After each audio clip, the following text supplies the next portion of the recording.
Olá, muito bem-vindo.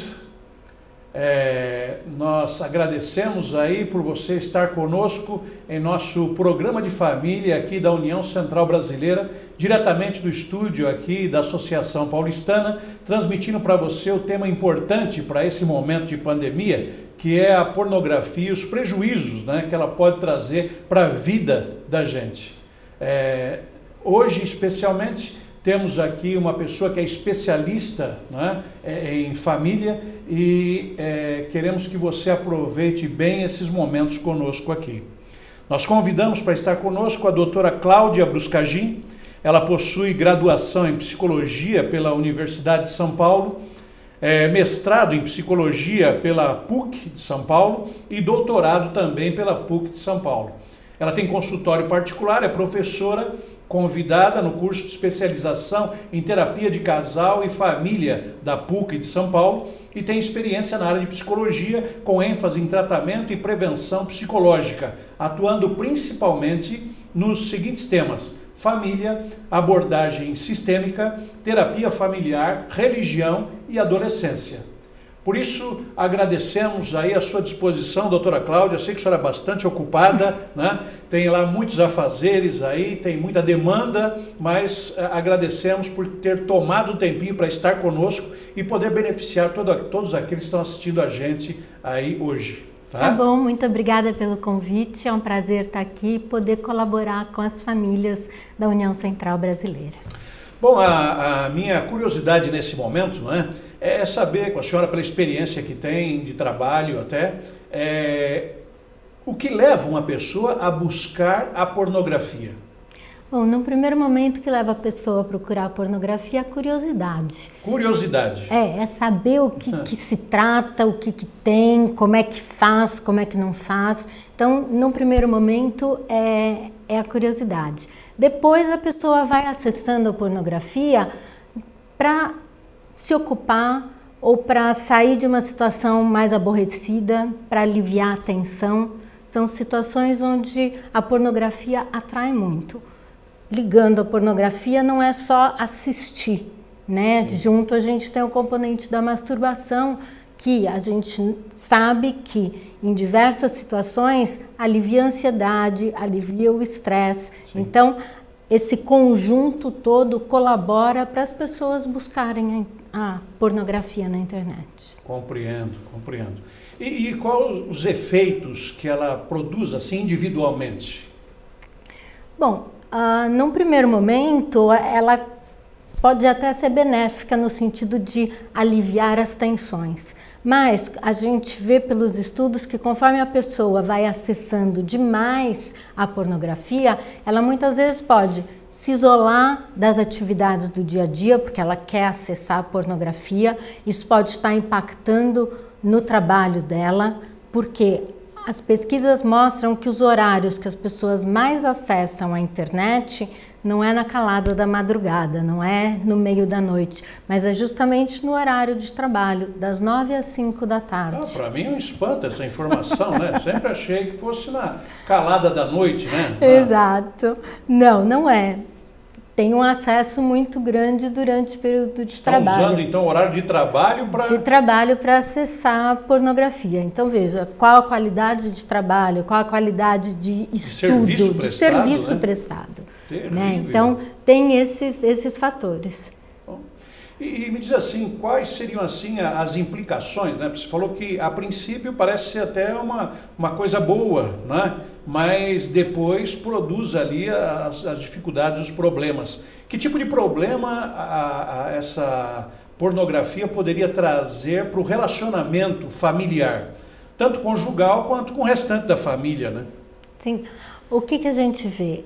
Quem acessa muito pornografia vai entender ou vai querer praticar aquilo que assiste. Sim. E nem sempre numa relação conjugal isso é adequado. Então, a pessoa pode tentar e não vai ter o efeito ali, ou ela vai imaginar, vai fantasiar e essa fantasia não vai acontecer. Então, a qualidade da relação sexual do casal baixa muito.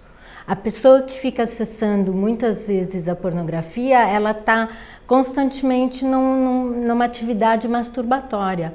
O prazer sexual pela masturbação vem muito mais rápido e você tem muito mais controle do que aquele que vai acontecer numa relação sexual a dois. Vai tornar a pessoa mais egoísta. Sim, a pessoa vai querer fazer só do seu jeito e fazer sob o seu controle. Só que quando você está com uma outra pessoa, você depende dela, né? Além disso, muitas vezes a pessoa que frequenta muito sites pornográficos acaba tendo ejaculação precoce.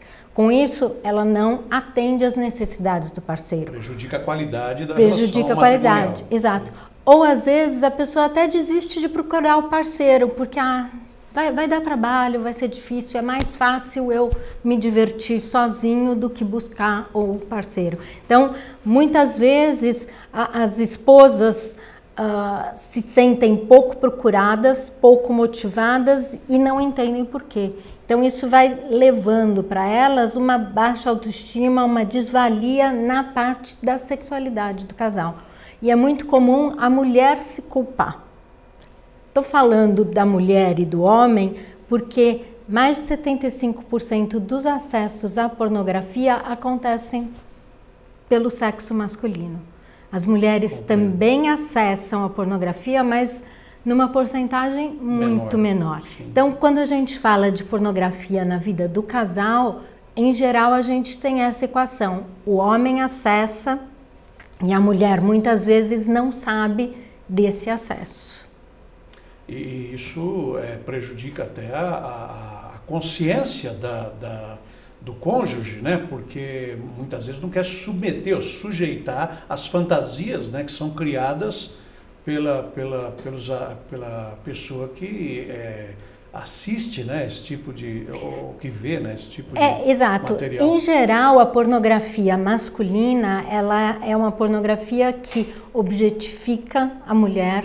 Entendo. As cenas de violência ou posições estrambólicas são as mais frequentes. Fora isso, eles acabam escolhendo atrizes e atores com corpos perfeitos ou exagerados em algumas áreas. E isso vai criando uma expectativa de que a relação sexual boa tem esses componentes.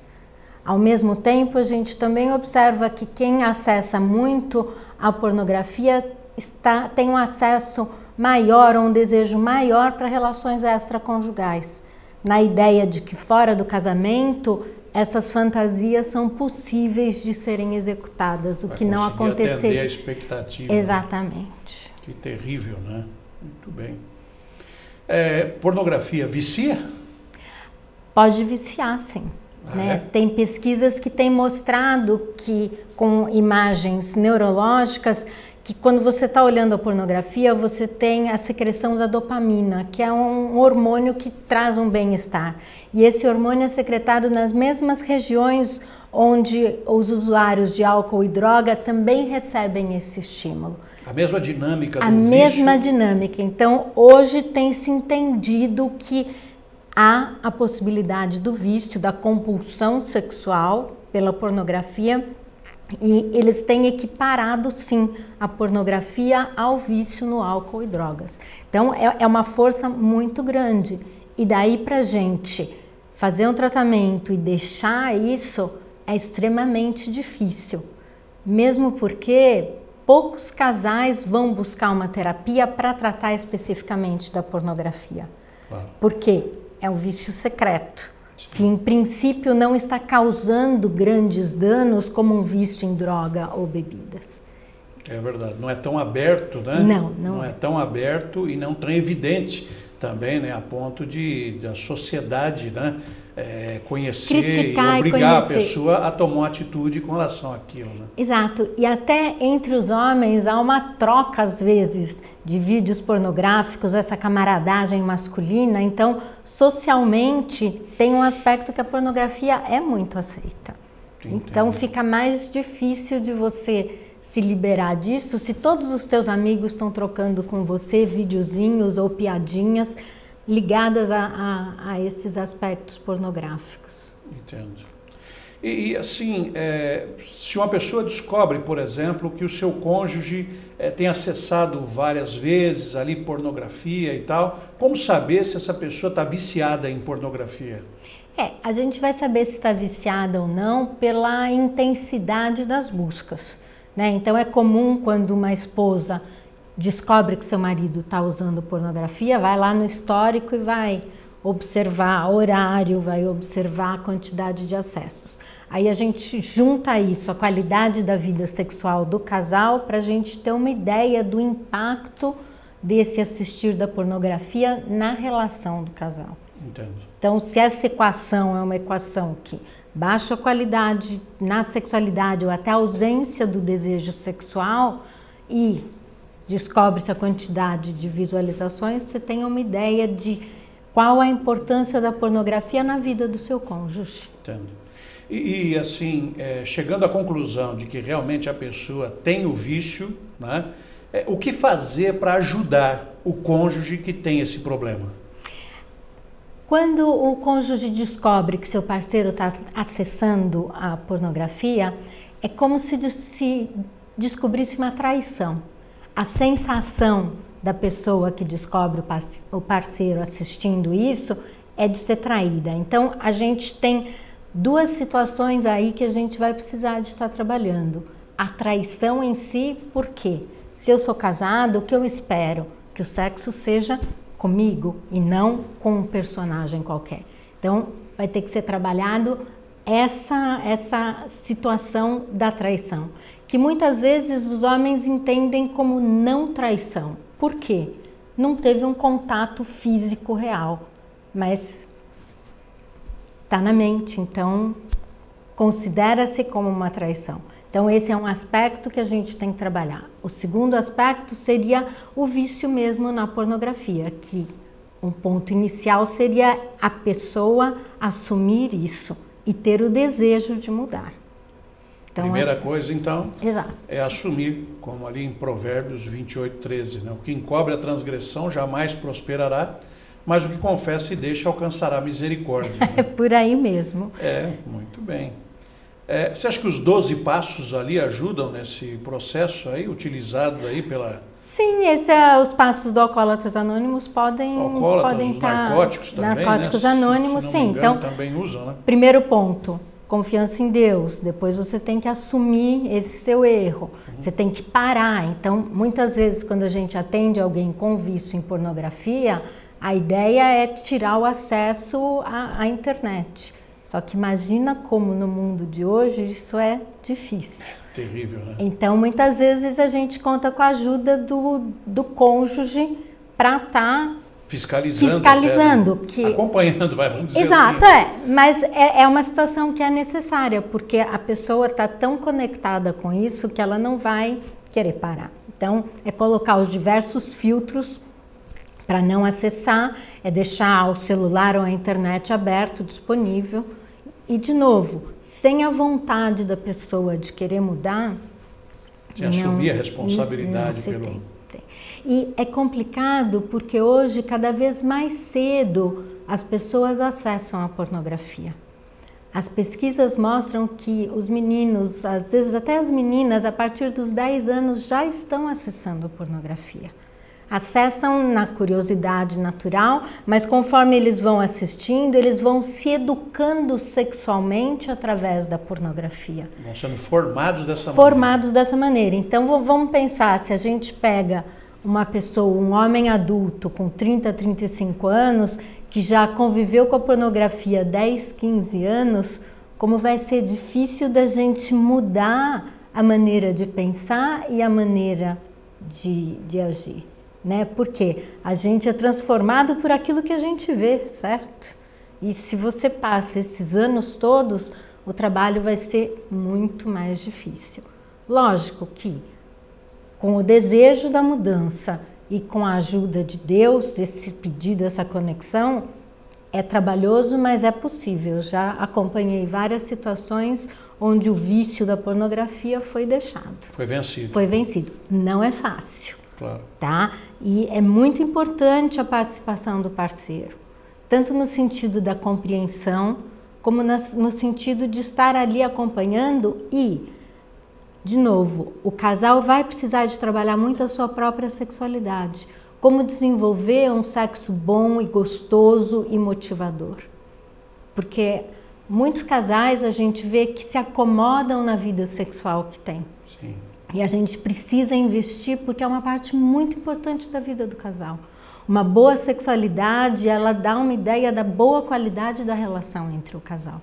Então, se a sexualidade do casal não vai bem, vai ser mais fácil para aquele parceiro que até nem tinha buscado antes pornografia, falar, já que está tão chato, não acontece direito, acontece sempre do mesmo jeito, vamos procurar uma novidade, vamos ver alguma coisa diferente para apimentar a relação, para aprender alguma coisa diferente. E às vezes isso é um gatilho para a pessoa ficar presa nesse tipo de prazer sexual.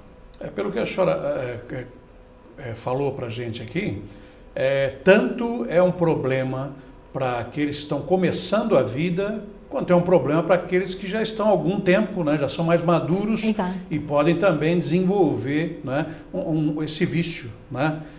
O ideal é não começar, né? O ideal é que a gente não tenha, assim, não alimente, né?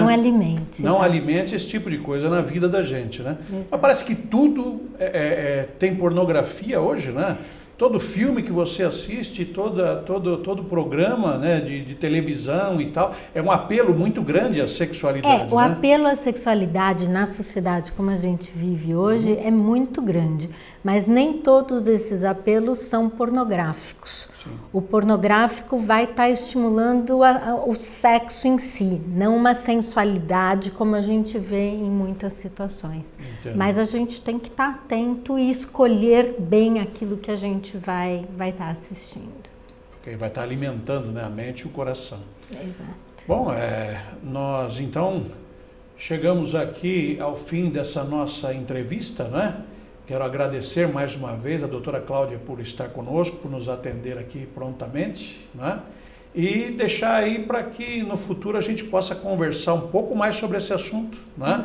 E a gente possa ter aí mais informações para poder passar para vocês aqui e poder atender a necessidade daqueles que buscam, né, boa informação para poder desenvolver o seu lar e sua família. Que Deus te abençoe e te dê alegria pela certeza da presença de Deus na vida, que esse é a melhor coisa que a gente pode fazer, né? Buscar o Senhor para fazer parte da família da gente. Que Deus te abençoe. E hoje temos um convidado especial que será entrevistado, Dr. Benício Pereira.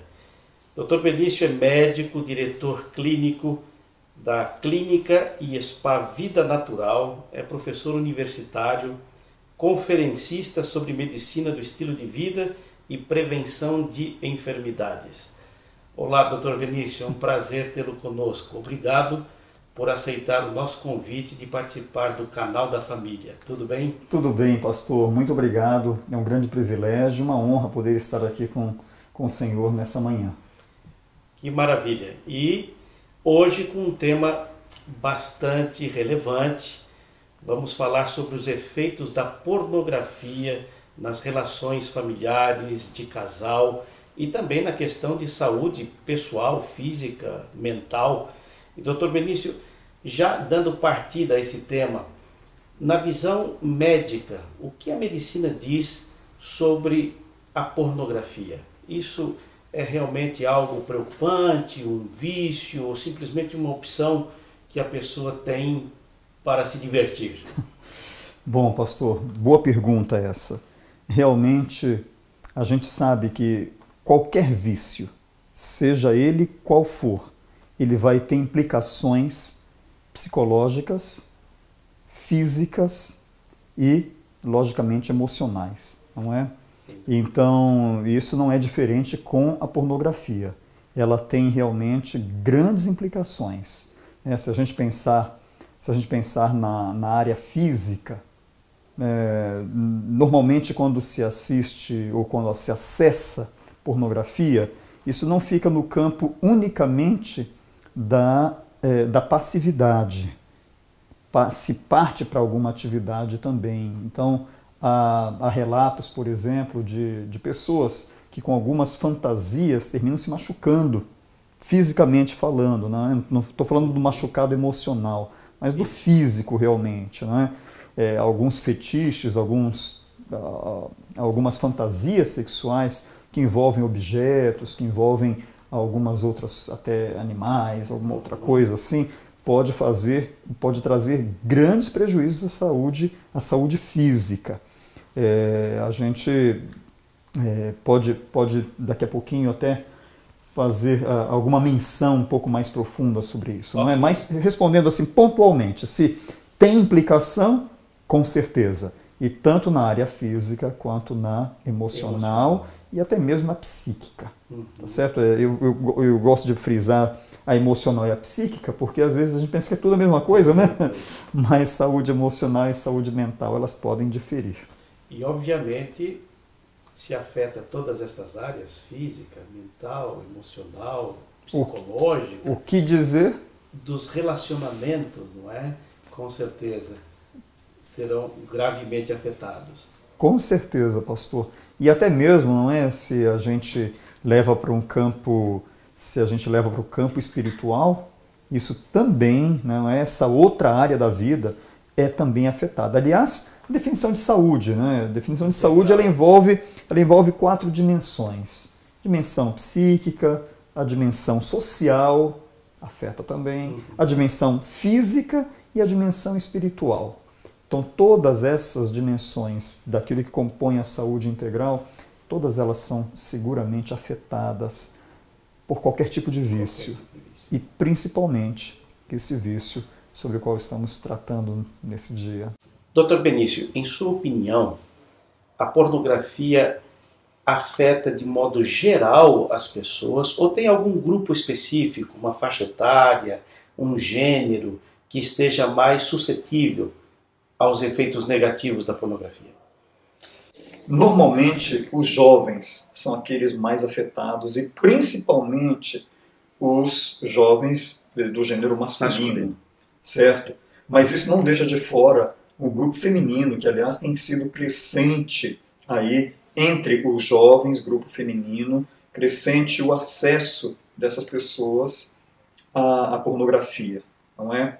Mas também isso não exclui pessoas com mais idade, cronologicamente mais maduras, digamos.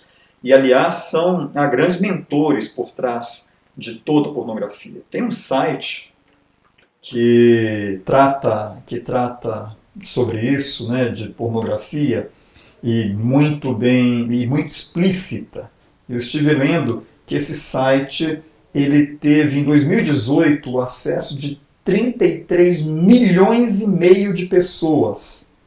Não é? Só esse site? Só esse site, um determinado site, buscando esse tipo de conteúdo. Então, a gente quando pensa assim, número, é um número grande, não é? E unicamente um site. Mas reforçando, principalmente, os jovens e os jovens do gênero do sexo masculino. Doutor, as pesquisas informam que o lucro obtido por estes produtores de materiais pornográficos superam em muito os ganhos, por exemplo, de Hollywood, Netflix, NBA e outros. Ou seja, é uma máquina de fazer dinheiro. E, obviamente, existe toda uma estrutura por trás disso para chamar a atenção das pessoas, não é? Agora, em sua opinião, por que a pornografia atrai mais os jovens? Por que eles são mais suscetíveis do que os adultos? Pastor, o jovem, ele está em busca, ou melhor, em construção de sua identidade. E também o jovem tem muito isso dessa perspicácia, da busca pelo novo, da busca de satisfazer uma curiosidade. Muitas vezes começa por aí. É simplesmente porque um colega da escola, um amigo, uma amiga, falou sobre algo, olha, apresentou um determinado site. Hoje, com esses aparelhinhos na palma da mão, está tudo muito mais simples, não é? E assim, aquele jovem em busca de sua identidade, conhecer mais sobre sua sexualidade e tudo mais, ele começa a se enveredar por esses caminhos, né, pelo caminho da pornografia. Às vezes até sem nem perceber que ele está entrando na pornografia propriamente dita, ele só quer conhecer.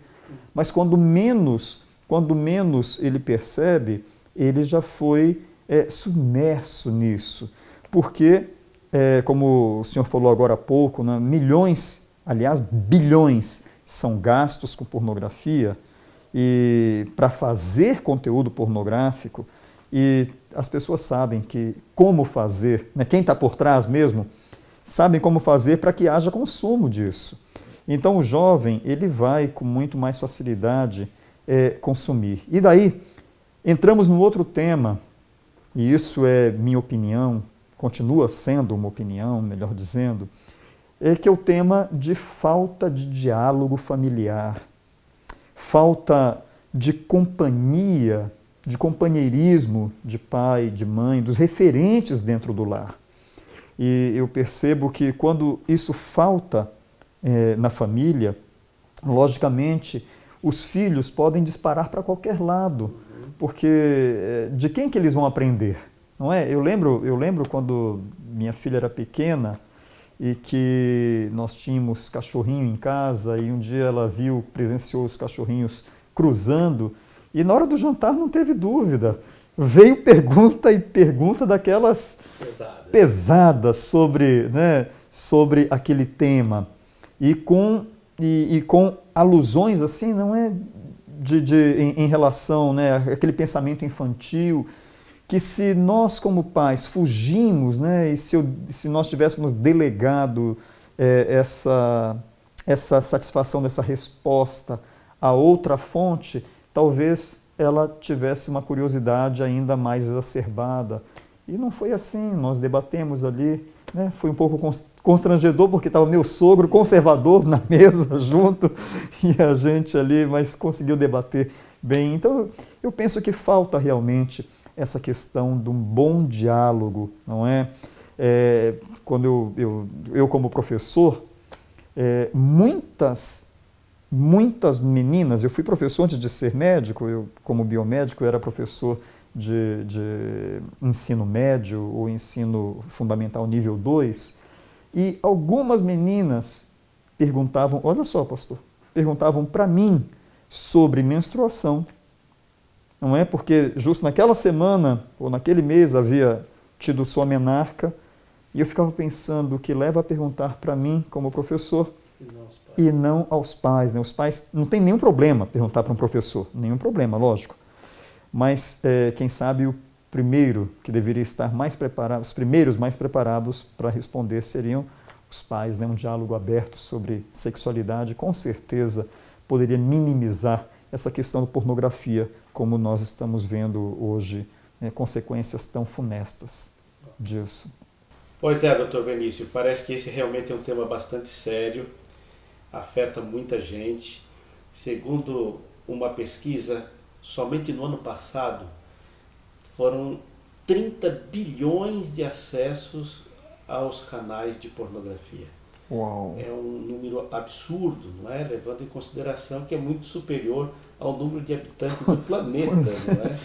Então, a quantidade de pessoas que mais de uma vez frequentam esses canais em busca de alimentar alguma coisa, estão em busca de algo, não é?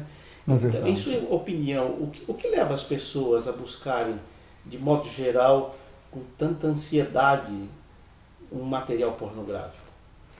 A resposta, talvez ela não seja única. Talvez não, com certeza ela não pode ser única. Não é um único fator que vai determinar isso. Entre pessoas que estão numa união sólida, por exemplo, e que uma ou ambas buscam esse tipo de conteúdo, talvez seja para tentar descobrir novas maneiras de se relacionar sexualmente, ou se de repente numa determinada relação algumas coisas não são feitas ou um dos cônjuges se recusa a realizar, talvez aquele outro que queira algo um pouco mais forte, se poderia chamar assim, ele vai buscar na pornografia justamente aquilo, não é? Mas também a facilidade, E a curiosidade, a gente já falou dos jovens, né, dessa questão da curiosidade, mas continuar explorando talvez novos horizontes dentro da sexualidade, eu imagino que isso, não é? E como a gente estava comentando lá no início, que isso pode ser um vício, então o vício ele cria uma situação psicológica chamada de tolerância. O que é isso? Na tolerância, como uma ingestão de álcool ou de alguma outra droga, a pessoa tem necessidade de aumento daquela substância, aumentar a ingestão daquela substância, para poder ter o mesmo efeito que um pouquinho antes tinha, agora precisa ser maior.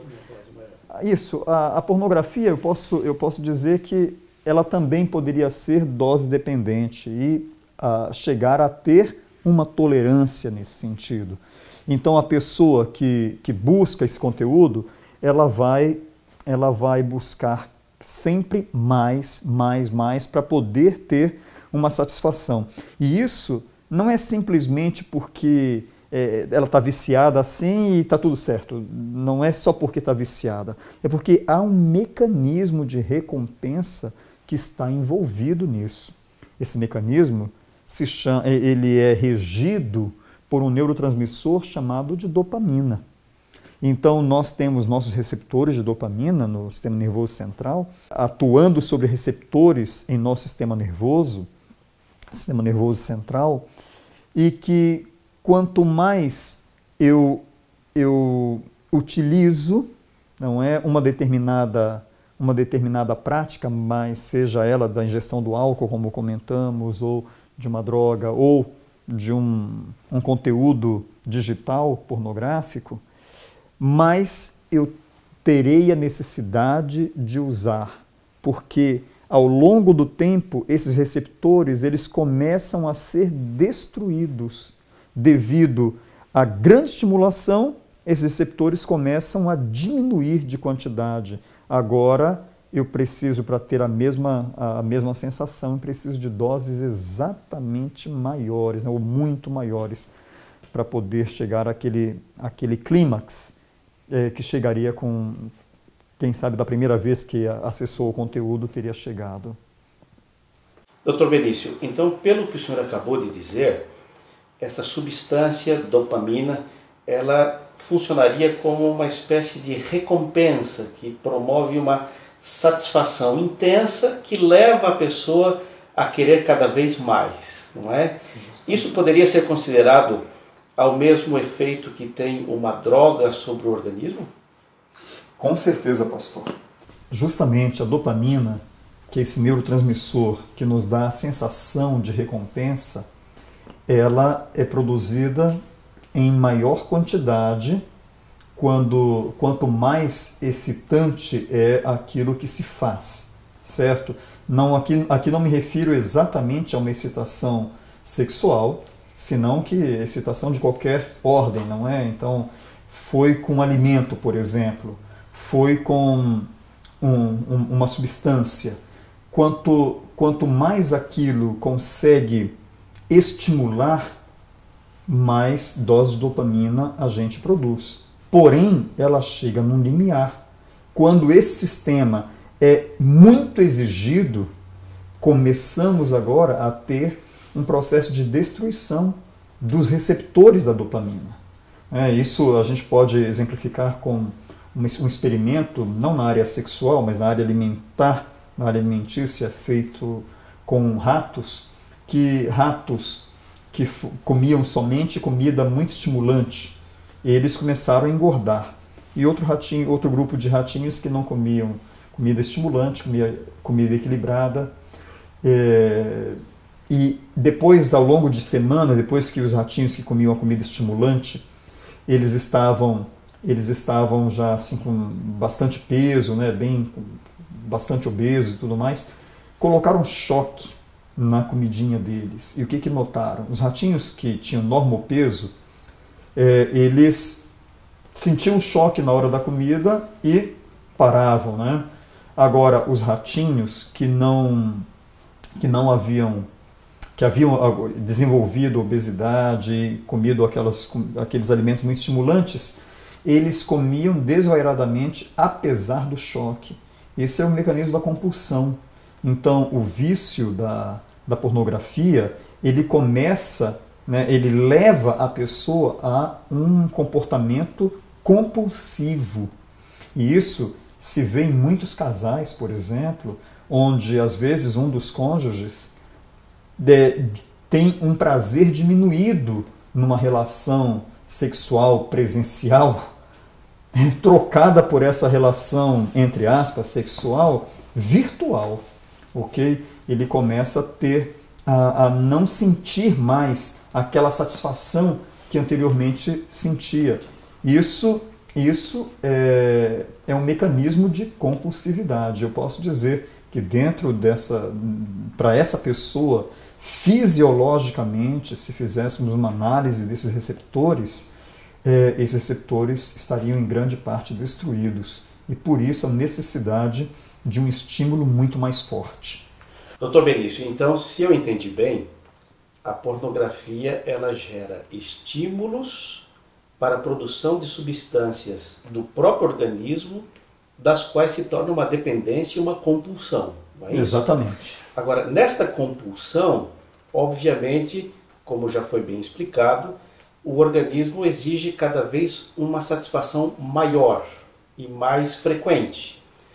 Então, para uma pessoa que não esteja vivendo uma relação matrimonial, um solteiro, por exemplo, ele poderia descarregar esta compulsão em um outro vício, como a masturbação. E nos casados, talvez teria alguma implicação nos seus relacionamentos, porque a satisfação já não seria suficiente de uma relação sexual normal, convencional, e ele teria que buscar variantes e outras estratégias para compensar este desejo. Então, de que maneira isso pode afetar física, emocional e até o relacionamento de pessoas solteiras e casados que aderiram ao vício da pornografia? Isso traz, com certeza, sérias consequências.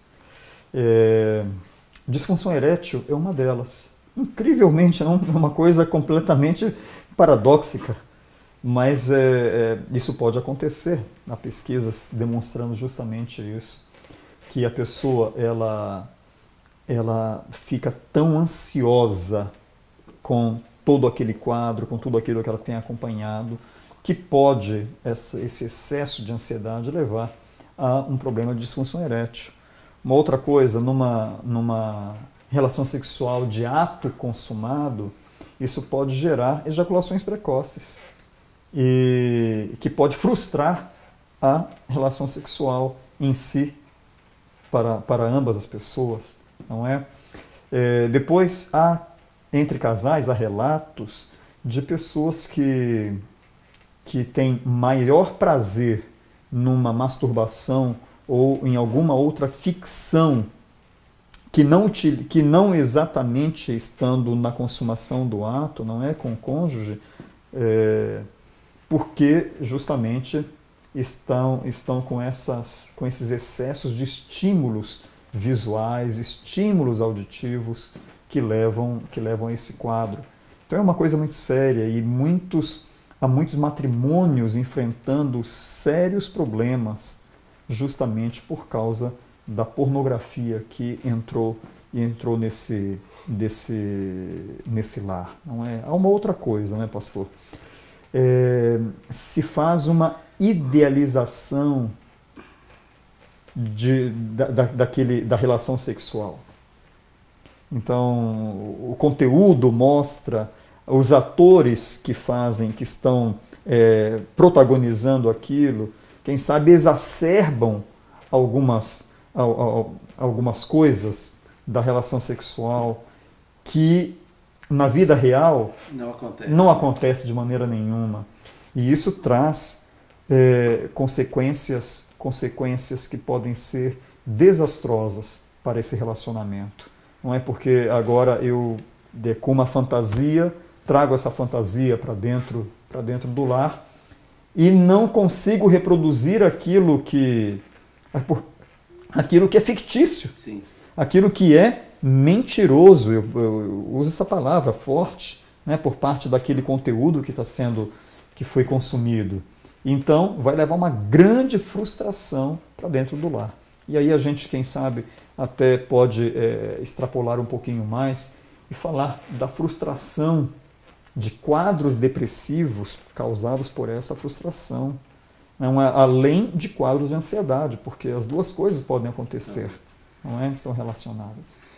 Na verdade, a pessoa que está envolvida com a pornografia acaba criando expectativas irreais baseadas em um filme que foi produzido, como você disse, é irreal, nas suas maneiras, nos seus modos, nos seus gestos, e ao não conseguir reproduzir isso na sua relação real, isso vai gerar uma série de frustrações por expectativas que não tem como ser alcançadas. Exatamente. Não é? E essa questão da ansiedade e ou depressão gerada justamente por esse quadro de frustração, não é, de ideais não alcançados, que isso pode comprometer toda a qualidade de vida daquela família. E vamos pensar, se a pessoa não estiver em família, for solteira e tudo mais, também vai afetar sua qualidade de vida, porque como isso se trata de um vício, isso pode afetar o trabalho, isso pode afetar os estudos.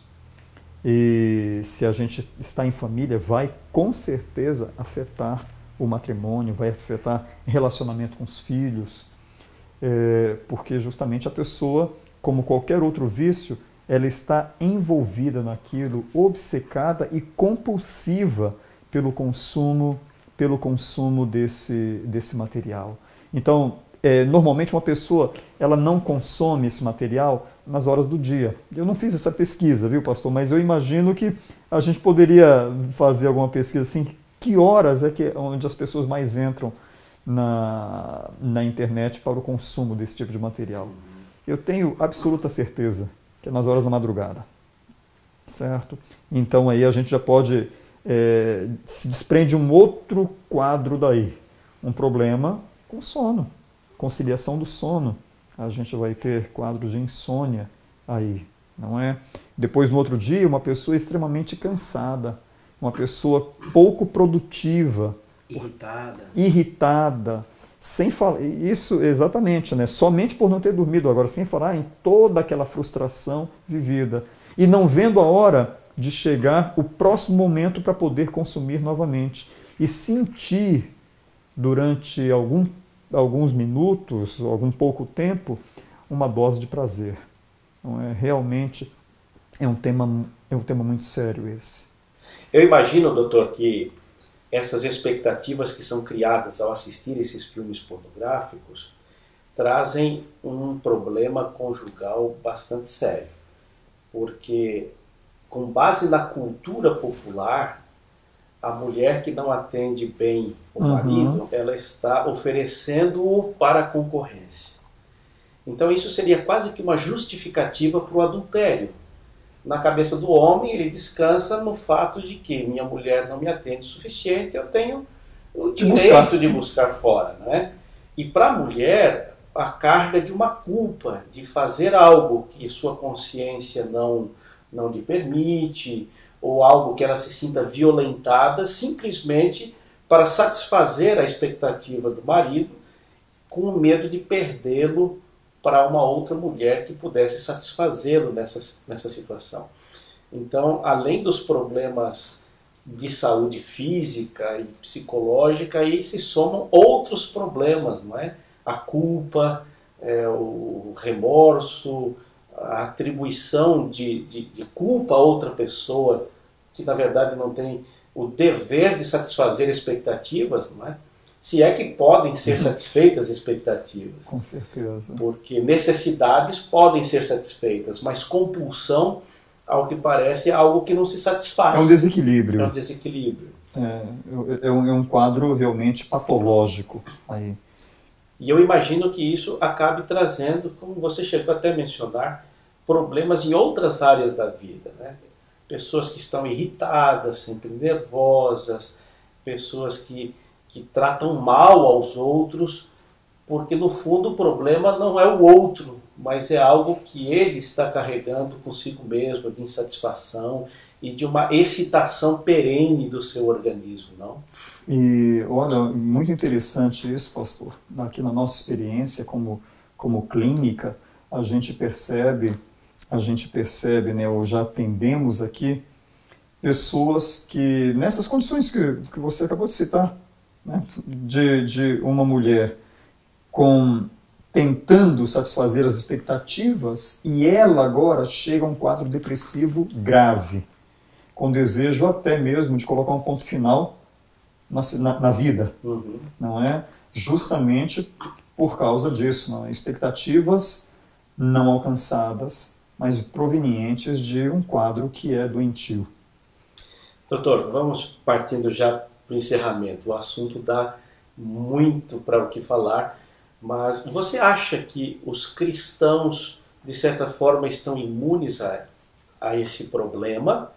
Ou cristãos também são passíveis de serem viciados em pornografia? Olha, pastor, disso ninguém está livre. Aliás, eu gosto sempre de considerar Provérbios 4:23, sobre todas as coisas guardadas, guarda o teu coração, porque dele procedem as fontes da alma, as saídas da vida e assim por diante, dependendo da tradução. E esse coração, logicamente, que é a nossa mente, não é? Então, eu costumo dizer que quando nós começamos a abrir pequenas brechas, nós começamos a nos expor, às vezes inconscientemente, a esses conteúdos. Isso hoje está na distância da palma da nossa mão, não é? Nós temos esse conteúdo aí, e às vezes pode ser uma coisa assim que aparentemente inocente, como eu conversava essa semana com alguém que me disse: mas Benício, isso daí é coisa da vida real, né? Os filmes e novelas, eles retratam aspectos da vida real, e é verdadeiro, aspectos da vida real, mas quando eu começo agora a prestar um pouco mais de atenção, começo a encontrar ênfase nisso, aí pode me dar o desejo de satisfazer alguma curiosidade, e começo com um pouquinho. Hoje eu assisto a um filme que tem 99% de coisas boas e tem apenas uma cena que era uma pornografia. Quando eu persisto nisso, eu vou abrindo a guarda, digamos, né? Existe uma palavra para isso que é contemporização.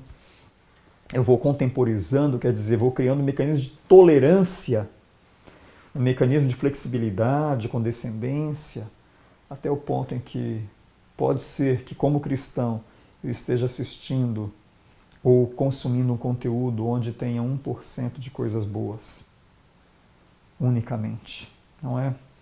Então, nós como cristãos não estamos imunes, necessitamos dia a dia, em todos os momentos, estar muito antenados para descobrir se nós não estamos sendo presas fáceis de uma grande cilada. Doutor, normalmente, uma pessoa que seja viciada em algo, ela é a última a se dar conta disso.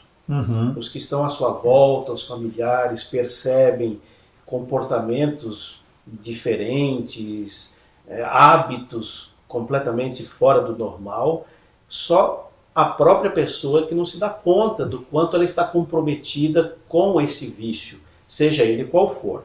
No caso da pornografia, você saberia me dizer como a própria pessoa pode identificar o seu grau de comprometimento com algo que ela começou inicialmente, talvez sem ter noção de que era algo complicado, perigoso, mas foi sendo envolvida de tal maneira que ela mesma não sabe. Mas como alguém poderia se autoavaliar para ter certeza, ou pelo menos noção, de que isso está comprometendo a sua vida, os seus hábitos, a sua rotina? Eu diria para começar a avaliar como que estão seus relacionamentos, dentro e fora de casa. Como está a sua paciência consigo mesmo e com os outros, seja em casa, seja no trabalho, na faculdade. E comece a perceber se está faltando tempo para a realização de algumas outras tarefas que eram necessárias e você tem se sentido procrastinando aquilo. Talvez quando você faça essa avaliação objetiva, não é a pessoa quando faz essa avaliação objetiva, ela pode se dar conta de que ela está gastando um tempo em alguma outra atividade. E isso pode ser indício de que ela esteja envolvida, de que ela esteja comprometida com esse vício da pornografia. Jesus mencionou certa vez que onde está o seu tesouro, aí está o seu coração. Seria correto aplicar esse texto neste contexto? A pessoa avaliar quanto tempo ela gasta com isso, quanto tempo ela pensa nisso, quanto interesse ela vê nestas coisas, ao ponto de dizer que o coração dela está inteiramente voltado para isso? Sem dúvida, pastor. Aí o senhor foi ao cerne do problema. Justamente quando algo preenche a minha vida, eu quero falar sobre aquilo, eu não vejo a hora de estar com aquilo e não vejo o momento de saber quanto tempo eu posso gastar com aquilo. Então, quando eu percebo que o meu tempo está sendo consumido em muitas horas, mesmo durante o trabalho ou durante o estudo, mas com aquele conteúdo, com conteúdo pornográfico, então eu posso me dar conta que eu estou realmente adicto a isso ou viciado nesse conteúdo. Dr. Benício, existe alguma relação entre o vício da pornografia e outras perversidades sexuais que nós presenciamos na sociedade? Violência contra a mulher, abuso de criança infantil e coisas do gênero? Com toda segurança, eu posso afirmar para o senhor que sim. Aliás, muito da pornografia, ela sobrevive da pedofilia, que é um crime, verdade? A violência contra a mulher, crime igualmente, não é? E muitas pessoas, até com alguns outros traços de personalidade, de traços muito patológicos de personalidade, que consomem a pornografia, elas podem levar muita violência para pessoas externas ao seu relacionamento. É o caso, por exemplo, do estupro, certo? Então isso também tem que ver com a pornografia. A pornografia, ela abre um leque para muitas perversidades sexuais, certo? E muitas dessas, dentro desse contexto, são considerados ou consideradas crime. Então é importante trabalhar em cima desse tema. Agora, trabalhar também com um grau de esperança, porque é possível fazer um tratamento. Ao longo da entrevista, nós mencionamos várias vezes que a pornografia é um vício. E como todo vício, provoca adicção. Então, qual seria a sua recomendação médica para familiares que percebem membros da família com esta adicção, com este vício? E sua última palavra foi de esperança, porque existe tratamento. Essa talvez seja a palavra-chave, não é? Tratamento. Qual seria o tratamento? O que o familiar, a esposa, o pai, a mãe, que percebem alguém querido envolvido num vício como esse, deveria fazer para ajudá-lo a libertar-se desse vício? Muito bem, realmente existe uma terapia para isso, um tratamento. Primeira coisa seria conseguir levar a pessoa a reconhecer que ela está viciada, que ela está adicta a um conteúdo. Talvez seja o primeiro grande passo e o mais difícil deles, Porque, como a gente conversou agora há pouco, a pessoa não vai reconhecer com facilidade isso. Mas, com boa conversa, eu dou um conselho para a família, pastor, que normalmente na família, a gente tem tolerância com os outros de fora, mas quando está dentro da família, a gente tem pouca tolerância. Saber que aquilo é um distúrbio e que precisa ser tratado, e evitar as acusações, porque as acusações elas vão levar a pessoa cada vez para mais longe dentro do vício, certo? E buscar tratamento, tanto, primeiramente, psicológico. É necessário ter um acompanhamento com um profissional psicólogo, ok? E em alguns casos precisaremos também de acompanhamento psiquiátrico, ok? Pode ser que seja necessário entrar com algum fármaco que ajude nesse processo de compulsão, sim, certo? Então, há tratamento. E lógico, e sem falar, como esses são, eu diria, na minha visão da medicina do estilo de vida, que são os coadjuvantes. Tratamento psicológico, não, mas os remédios são os coadjuvantes, ok? O tratamento psicológico é um pilar central dessa terapia, e a gente entrar com todas as questões do estilo de vida, todos os fatores do estilo de vida.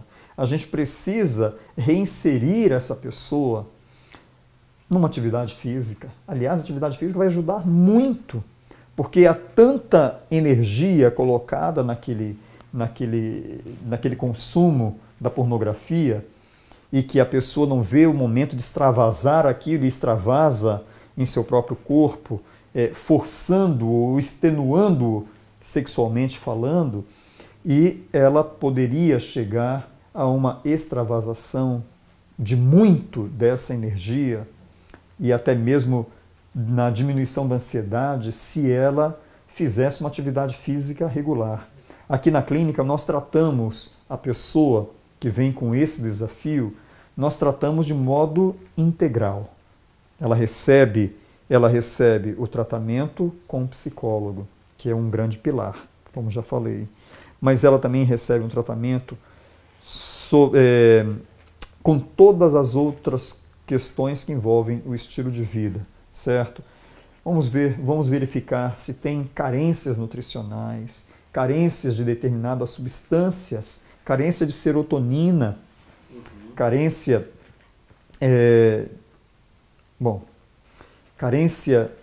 nutricionais. Vamos verificar se tem carência de serotonina e assim por diante, para que o tratamento seja exitoso. Para que o tratamento seja exitoso, né? Para que haja sucesso nessa terapia. Mas há a possibilidade de recuperação completa. Alguém poderia dizer, é completa mesmo? Porque significa que eu posso agora daquilo, se eu passava 10 horas por dia consumindo o conteúdo, eu posso agora passar a consumir por 15 minutos, por meia hora?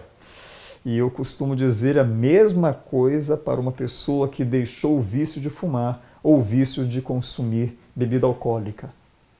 Consumir um cigarro ou um dedo de bebida alcoólica equivale a voltar ao vício completamente.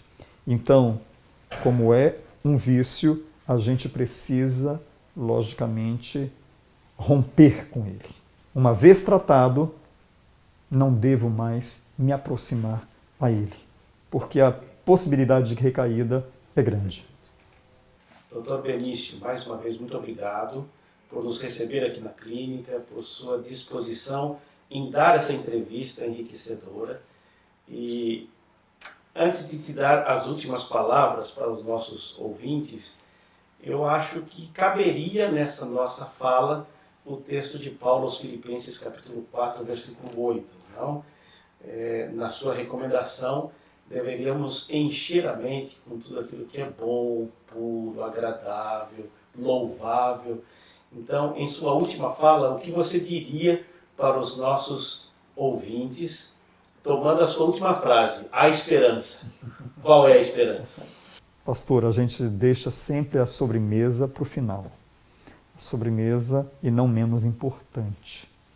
Porque como a pornografia ela afeta todas as áreas da vida, como a gente comentou lá no início, todas as dimensões da saúde, incluindo a espiritual, então a gente também precisa retornar a essa dimensão espiritual para ter a vitória. Aliás, a vitória sobre qualquer coisa, ela não é plena se nós não temos o exercício da fé. Deus quer realmente nos fazer pessoas livres. E o intuito de tudo isso, eu creio, desse nosso bate-papo, é levar essa esperança para fazer com que as pessoas possam ser livres. Se tem alguém que nos assiste, que se identifica com isso, que tem vivido esse quadro, ou se tem um familiar que tem presenciado em outro essa questão acontecendo, que é possível a gente fazer o caminho de volta, não é? E a solução sempre vai ser Cristo. Todas as outras coisas são necessárias, a ajuda profissional, como nós citamos e tudo mais, mas cair aos pés de Cristo, dizendo, Senhor, eu tenho essa debilidade. E eu pergunto, quem de nós não tem uma debilidade? Pode ser que a minha debilidade seja outra, mas todos padecemos do mesmo problema, o problema do pecado. E a solução para isso unicamente se chama Cristo. Quando nós nos voltamos a Ele, reconhecendo nossas fraquezas, confessando, Senhor, eu não tenho forças. A Bíblia não nos promete que é Ele quem produz em nós o querer e o efetuar? Então nós podemos ter certeza de que a vitória está conosco. Verdade? E não precisamos sucumbir a isso. Nós podemos ser vitoriosos em Cristo. Que Deus abençoe a cada um dos que nos assistem e que todos possam se sentir livres em Cristo. Olá, amigos. É muito bom ter vocês aqui no canal da Família. Nós estamos felizes por poder proporcionar para vocês a discussão de um tema tão importante quanto esse da pornografia. Já tivemos aí a oportunidade de entrevistar a doutora Cláudia Bruscagin e temos também, né, o pastor Cláudio Leal, que é da APSE, entrevistando aí o nosso amigo, né, o doutor Benício Pereira. Foi uma bênção muito grande essas entrevistas, com muitas informações importantes para vocês. Mas agora o pastor Cláudio e eu estamos com um casal muito especial da nossa igreja.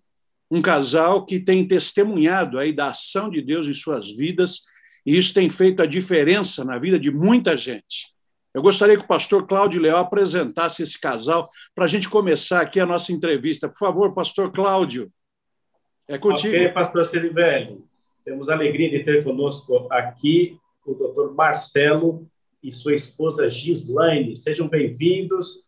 É uma alegria tê-los aqui no nosso programa e obrigado pela boa disposição em participar conosco. A gente que agradece, né? Isso. Obrigada pelo convite. É um casal muito bonito, muito disposto aí, né?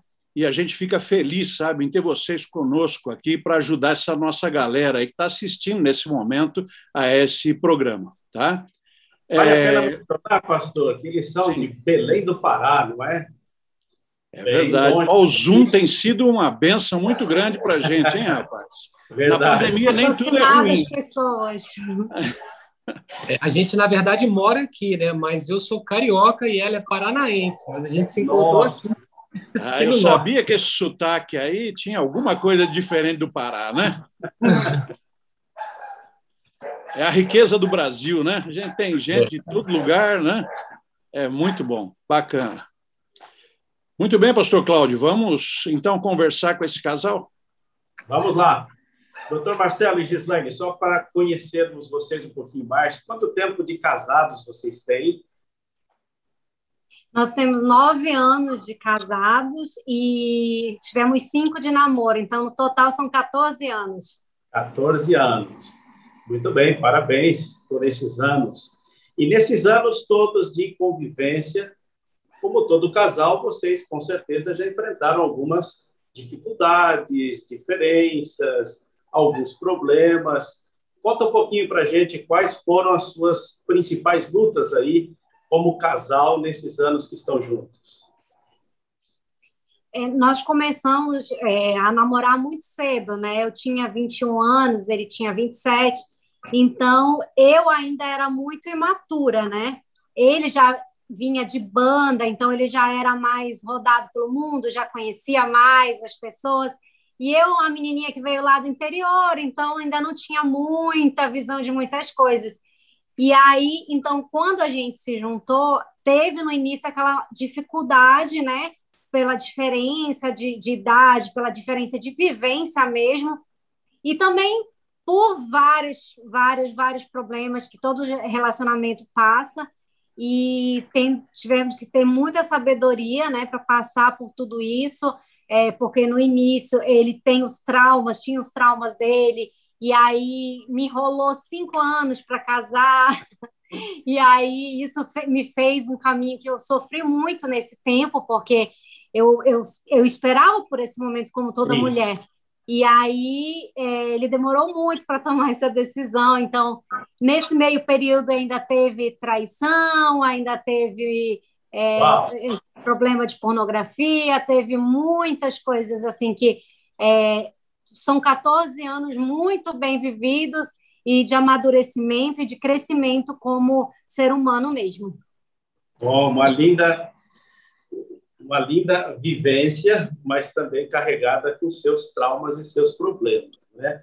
É muito natural que as pessoas, quando falam de problemas pessoais, não mencionem, não se exponham, né? Isso sempre aconteceu com um amigo, um conhecido meu, e vocês estão aí de boa vontade abrindo um problema de casal que, com certeza, é o problema de muitos casais, cristãos ou não, e as pessoas, no geral, não consideram como um problema que realmente merece ser dado atenção. Eu queria que vocês dissessem para nós, isso de se envolver com pornografia é realmente um problema? Até que ponto isso afetou vocês como casal, como indivíduos? Em relação à questão da pornografia, como eu sempre falo, ela não tem cara de lobo. Ela é algo que acontece de forma sucinta. Ela vem como uma aparência prazerosa. Você nunca assiste aquilo achando que aquilo vai te fazer mal. E o pior, você acha que tem domínio sobre o que você assiste. É a mesma coisa que experimentar um cigarro na adolescência, que experimentar um álcool na adolescência. Você acha sempre que você tem um domínio sobre aquilo. Só que, como a Bíblia mesmo diz, né, sobre o álcool, que aquilo vai te morder ao final. Entra as coas suave, mas ao final te morde como uma serpente. É a mesma coisa. Você começa a assistir uma vez, começa a assistir duas, aquilo te leva à prática da masturbação, aquilo te dá prazer, te dá sensações que os médicos sabem muito bem explicar, dopamina, serotonina, enfim, todas as usinas vêm para você, você fica relaxado, tranquilo, e isso começa a virar um hábito, tendo uma válvula de escape. Toda vez que você tem um problema, toda vez que você se sente ameaçado, seduzido, afinal de contas, como eu disse até a Darleide, a nossa vida hoje, você colocou os pés, você amanheceu o dia, você já começa a ligar a televisão, você já vê propagandas de lingerie, propagandas sensuais, você entra no Instagram, as pessoas postando fotos sensuais, é o tempo inteiro a sensualidade, assim, ela está exacerbada, e aquilo vai ficando na mente, aí você às vezes está assim, né, para explodir, você vai, se utiliza de um filminho aqui, de uma masturbação ali, e o que acontece? Ao final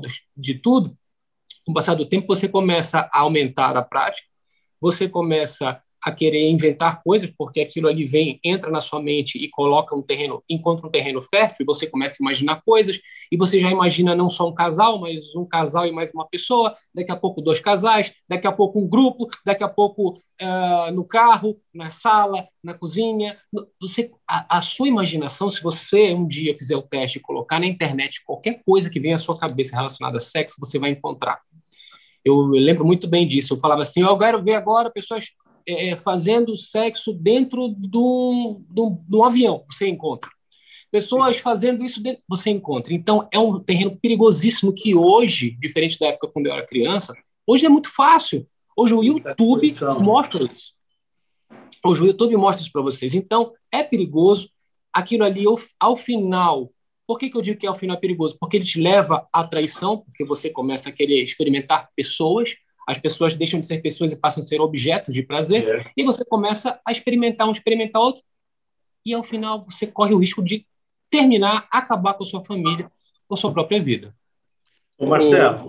Eu queria fazer uma pergunta, pastor Cláudio, se me permitir, para Gislene. Gislene, enquanto ele estava buscando aí a pornografia e tal, e como ele disse, né, tentando buscar novas maneiras, né, novos instrumentos, né, para trazer felicidade para o seu lar, né, como é que você via essa situação? Era uma coisa que você conhecia, você era conivente com a situação, você participava disso, né? Ou você foi descobrindo aos poucos uma coisa que era particular dele, escondida dele de alguma forma?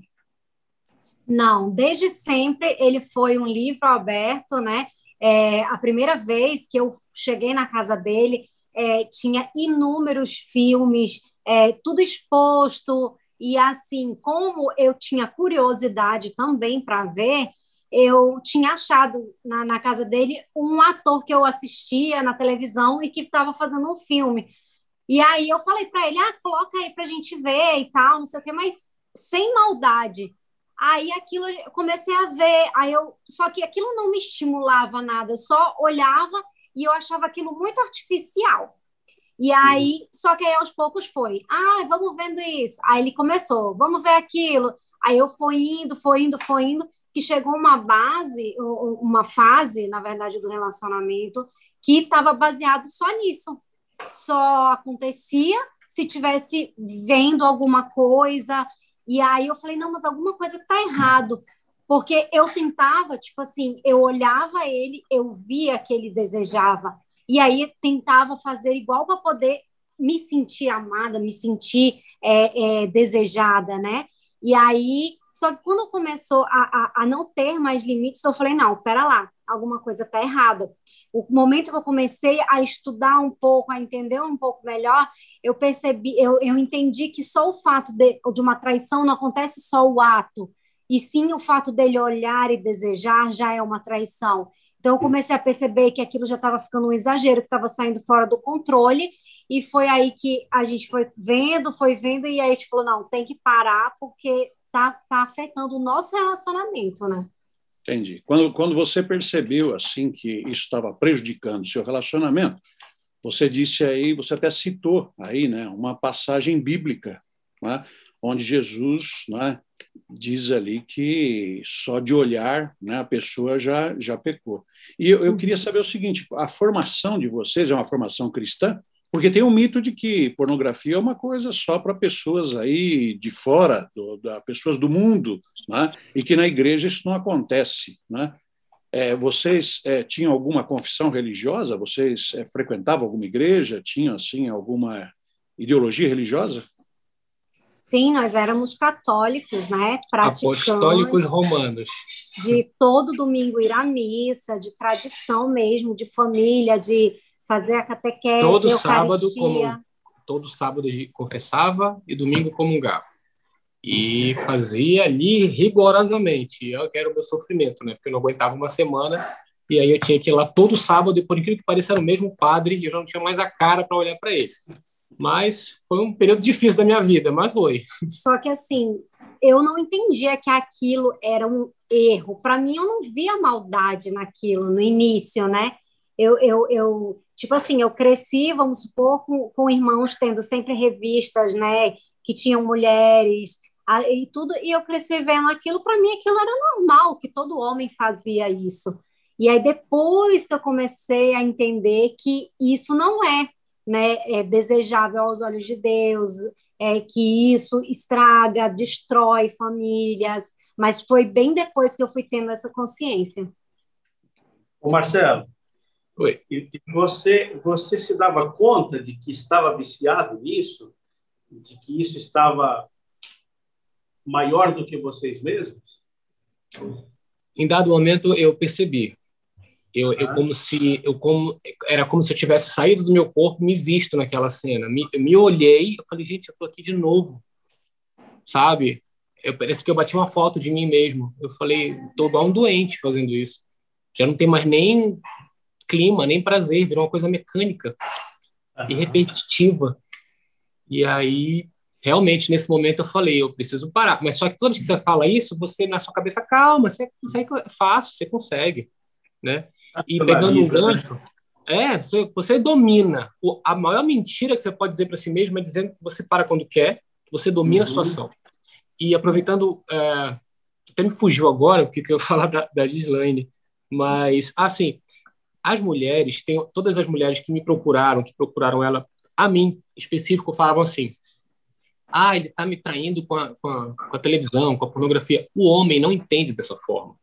Para a gente, não tem nada a ver uma coisa com a outra. Você é capaz de trair, você é capaz de se envolver em um relacionamento extraconjugal e você volta para casa mais feliz.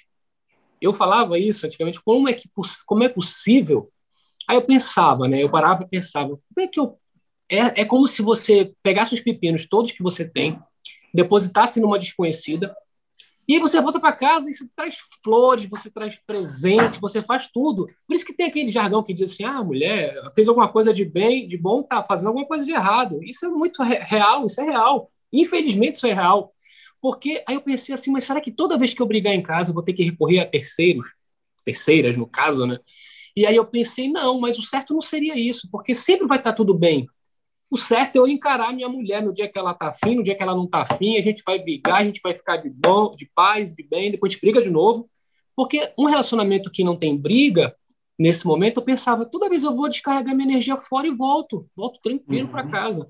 E eu pensei em fazer isso, falei, mas isso não é legal, mas funciona, entendeu? Então, tem muitos perigos aí, que a gente tem que abrir o olho, e é difícil.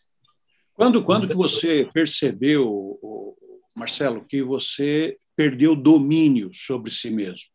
Quando você tomou consciência disso? Eu acho que eu não percebi. Se não tivesse tido um ponto final em dado momento da minha vida, que foi o momento da minha conversão, que teve uma situação que a gente pode dizer daqui a pouco, eu até hoje estaria achando que eu tinha o domínio. A gente fica cego, a gente não enxerga. Mas ele abriu os olhos a partir do momento que ele começou a estudar a palavra, começou não foi tão simples, né? Não foi tão direto assim. Teve uma situação, né? Não sei se é o assunto agora, mas é um breve histórico. Na minha casa, na minha família, eu nunca tive muita atenção do meu pai. Então, minha vida inteira foi buscando a atenção dele. Sempre me senti desprezado, não me senti amado e tudo mais. Em dado momento, ele começou a me dar atenção, de repente. E aí eu comecei a ficar muito feliz e comecei a ir atrás dele. E a gente ficou junto, ele me chamou para trabalhar junto. Eu achei aquilo muito estranho, mas ao mesmo tempo fiquei muito feliz. Só que ele estava doente. E eu não sabia que estava já no limite daquela doença. Ele tinha hepatite C há 40 anos. E a hepatite C, quando ela aparece com seus sintomas, já é para levar a pessoa. E aí, quando eu tô ficando amigo do cara que eu tentei a vida inteira ficar amigo, ele fala para mim, eu tô indo para São Paulo fazer um examezinho rápido e já volto. Mas ele foi e quase não volta, porque a minha mãe me ligou de lá e falou assim, teu pai veio fazer o exame, teve hemorragia aqui, já entrou para UTI. Aí meu mundo caiu. Aí a minha mãe falou assim, você vai para assumir os negócios dele. Eu nunca tinha tido oportunidade nem de trabalhar com ele, porque ele nunca me quis próximo, né? Porque meu pai também fazia a mesma prática, entendeu? A mesma prática, ele seguia. Só que uma coisa é um amigo falar assim, olha, eu tô pegando aquela fulana ali, não conta pra minha namorada, beleza, mas teu pai falando que tá pegando outra, como é que você não vai contar pra sua mãe? É diferente, eu sou filho, então eu nunca aceitei isso, mesmo eu fazendo igual, eu nunca aceitei. Por isso eu nunca me quis perto. Mas nesse momento a gente estava junto e quando eu vi que a casa ia cair, eu falei, caramba, agora que eu tô ficando amigo do meu pai, rapaz, o cara vai morrer. Aí eu fiquei em pânico. Aí eu comecei, engraçado, eu saí batendo, eu fui para minha igreja e eu cheguei na minha igreja e eu vi aquilo que eu via todos os dias, a mesma coisa, aquela leitura igual, e aquilo não me preencheu, eu fiquei com falta de ar. Os psicólogos que devem saber explicar o que é isso. Eu fiquei com falta de ar ali e eu saí batendo de porta em porta, de igreja em igreja. Eu fui bater em todas. De segunda a segunda eu estava numa igreja diferente. E a minha oração era, Senhor, me mostra um lugar para eu aprender de Ti, porque eu acho que é o único jeito, é o único caminho. E numa das minhas orações durante a madrugada, eu falei assim, nós, como católicos, a gente tem mania, vou falar no português meio chulo, tá? De barganhar com Deus. Tipo assim, eu faço uma penitência, em contrapartida, o Senhor me concede uma bênção. Eu vou fazer jejum, em contrapartida, o Senhor me dá tal coisa que eu estou querendo. A gente faz isso. E eu fiz assim, Senhor, o que eu faço para trazer o meu pai de volta? Eu faço qualquer coisa, qualquer coisa. No momento que eu falei isso, veio essa situação na minha cabeça. Veio assim, tipo uma mensagem muito clara, cristalina. Larga todo tipo de pornografia, de adultério, de tudo que tem a ver com isso. E aí eu comecei a meditar nessa situação. Eu falei, mas eu não vou... Será que eu vou conseguir? Não, não vou conseguir, porque... Aí eu fiquei nesse embate comigo mesmo. E aí eu falava... Aí você pensa assim, mas eu vou fazer só um pouco, não muito. Aí eu parava para pensar, falei, mas Deus está em todo lugar. Se eu estiver escondido no banheiro, ele vai me ver. Uma coisa é eu falar para ela que vou parar. Outra coisa é eu falar para Deus. É desleal, ele vai me ver. E eu comecei a ficar com aquilo na cabeça, mas a vontade de trazer meu pai à vida era tão grande, e eu acreditava nisso, que eu falava, foi a oração que eu fiz, eu falei, Senhor, eu vou tentar, mas me dá poder sobre a minha carne, porque era uma situação muito difícil. Eu estava longe da minha esposa, tomando conta dos negócios da família, que não é nesse estado, é em Macapá, no estado do Amapá.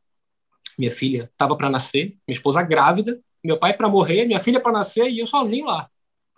Eu falei, em outros momentos, eu sozinho, numa cidade assim, era um oba-oba. Mulheres, era pornografia, era festa. Mas a festa acabou. Foi um momento de aflição, porque eu falei, agora eu vou passar aqui meu deserto. Vai ser todo dia. E eu comecei a me educar, desde olhar para uma pessoa até procurar coisas. Tudo que eu encontrava. A minha mente ela ficava conversando comigo mesmo. Eu sabia onde eu tinha essas coisas escondidas. Em celular, laptop, em tudo. Aí eu falava assim, eu não posso enganar Deus. Não, fiz um trato com ele, eu vou apagar. Aí vinha na minha mente, não, mas esse aqui não apaga não, esse aqui é tão bacana, pô, essa foto é tão difícil de achar, a foto da atriz nua que se vazou na internet, que você conseguiu, rapaz.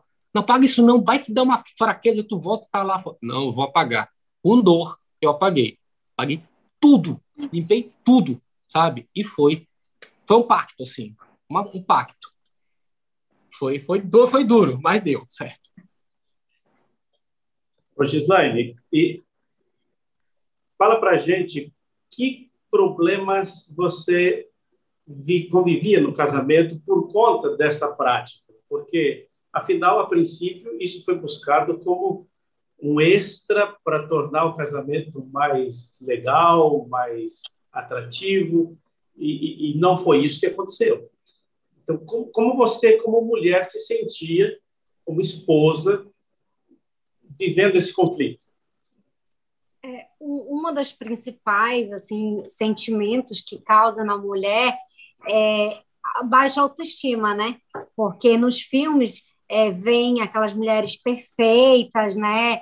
Com um corpo perfeito. Aí você começa a se sentir, será que ele não está procurando porque eu estou meio gordinha? Será que eu tenho que arrumar o cabelo assim? Será que eu tenho que fazer assim para agradá-lo, para ele parar um pouco de buscar isso e eu chamar mais atenção, ele vir me buscar mais do que procurar lá? Então, era meio que uma disputa, né? Chegando para ver se eu agradava mais do que as coisas que ele via num filme, entendeu? E assim, a gente acaba que aí, é como eu disse, chega uma fase que aí você quer ser igual, né? Para ser, ou até melhor, para chamar mais atenção. E na cabeça deles não tem fim. Isso, a mulher nunca vai ser suficiente. Então, aí eu fui percebendo que o problema não era só comigo, o problema estava nele, né? Não era eu. E aí foi assim que a gente foi descobrindo as coisas. Vocês se conversavam sobre essas dificuldades? A gente, assim, o nosso relacionamento sempre foi, a gente sempre foi muito companheiro de conversar, mas assim, tudo que um falava, o outro topava. Por mais que várias vezes, quando eu aceitei a fazer tudinho, eu me sentia mal depois. Eu sentia que aquilo não era certo, mas para agradá-lo, fazia, entendeu? E aí, mas a gente chegava a comentar assim, mas como eu disse, antes de conhecer realmente a palavra, a gente não via como se fosse um erro. Então não tinha como discutir, tipo, ai, vamos parar, porque assim, ele via, mas ele nunca tinha me deixado de lado. Era como se fosse um bônus para ele. E ele me incluía nisso. Então, eu não era, tipo assim, eu não pegava ele vendo sozinho. Ele queria que eu visse junto. Não era de todo mal, né? Então, já não era tão ruim assim. Tinha como justificar, né? É. Sempre justificando, né? Sempre. É interessante. Nós assistimos a sua entrevista na TV Novo Tempo há algum tempo, né? E eu percebi ali que, num dado momento, nesse problema com o seu pai ali e tal, nessa situação que você vivenciou, ali foi um ponto de virada praticamente na sua vida e na vida da Gislane, né? Vocês, a partir daí, começaram a estudar a Bíblia, né? E tomaram decisões importantes aí para a vida de vocês. Eu gostaria de saber como é que aconteceu isso, né? E em que momento vocês ali tomaram a decisão de fazerem parte de outra igreja, né? E como é que isso veio a fortalecer a decisão de abandonar aí o vício, né, da pornografia, e que benefício trouxe para a vida de vocês como casal? Na verdade, isso aconteceu comigo, né? Eu era católico, praticante e tudo mais, mas eu sempre tinha um olho, eu achava interessante, às vezes eu ligava a televisão, estava o pastor Silas Malafaia falando textos da Bíblia rápido, de uma forma, sabe, decorada e tudo mais, eu falava, gente, que interessante, eu acho tão bonito isso. Um dia eu ainda vou ser evangélico, eu falava assim, sabe? A mãe, não faça isso, é todo mundo católico, apostólico, romano. Não, mas eu acho legal isso. Não, eu fiz direito, então eu achava legal aquilo, ele dominar a Bíblia, assim. E eu ficava com aquilo na cabeça, mas tudo bem, isso ficou para lá e tudo mais. E eu via os cânticos, as músicas gospel, evangélicas, eu falei, gente, que pessoal bacana, eu vou na minha igreja, o pessoal tudo desafinado, tudo desarrumado, mal feito, sabe? Parece que foi feito das coxas. E aí eu chegava lá, um pessoal bonito, tocando, falava, eu ainda vou ser evangélico, rapaz, eu ainda vou pesquisar uma igreja dessa. Não, não vai não, tá bom. E isso ficou para lá.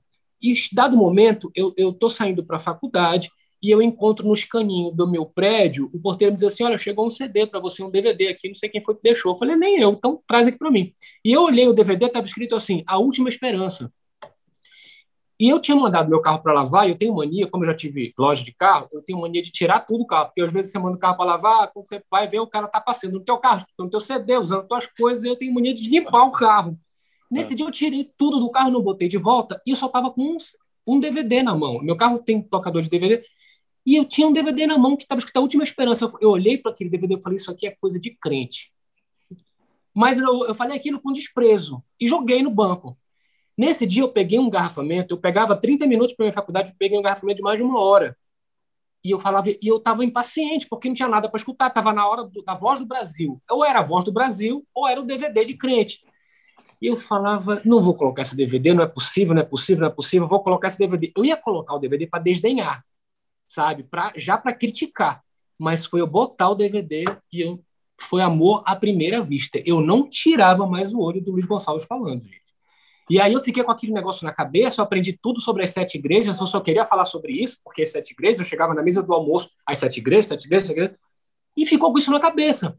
Ela até pensou assim, nossa, ele tá ficando... O que você falava? Não, ele tá ficando fanático. Eu falava, gente, que coisa chata, toda hora falando nisso. Eu falei, meu Deus. Aí eu chegava assim pra minha sogra, eu falei, tia, será que ele vai virar crente?